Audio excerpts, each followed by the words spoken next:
কয়েকটা লাইক আর কিছু ভিউজের জন্য কিছু কিছু মানুষ এমন একটা কাজ করছে যেটা ভাবনার বাইরে।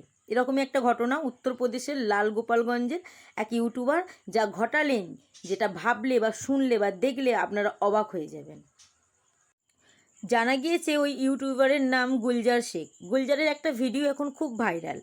সে রেল লাইনের মধ্যে কখনো পাথর, কখনো ইট, কখনো সাবান, এমনকি ট্র্যাকে সিলিন্ডার পর্যন্ত রেখে আসছে। এতেই শেষ না, এমনকি একটা মুরগিকে পর্যন্ত সে রেল লাইনে রেখে এসেছিল।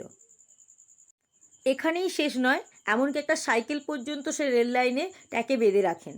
তো তারপর সে সেটা ভিডিও করে, মোবাইলে রেকর্ড করে সেটা সোশ্যাল মিডিয়ায় পোস্ট করে, কিছু ভিউজের আশায়, কিছু লাইকের আশায়, কিছু কমেন্টের আশায়। এখানেই একটা প্রশ্ন আসছে, মানুষ ভিউজের আশায়, লাইকের আশায় বা কিছু মানুষের কমেন্টের আশায় এমন এমন কাজ করছে যেগুলো বিপজ্জনক।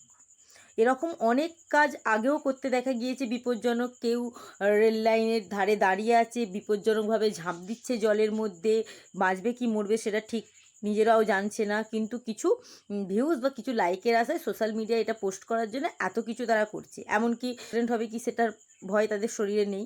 তো এরকম ঘটনা ঘটছে ঠিকই, তবে এই যে গুলজার এই ঘটনাটা ঘটিয়েছে, রেল লাইনের মধ্যে এত কিছু রেখে আসা, একদিন না একদিন তো দুর্ঘটনা ঘটতেই পারে।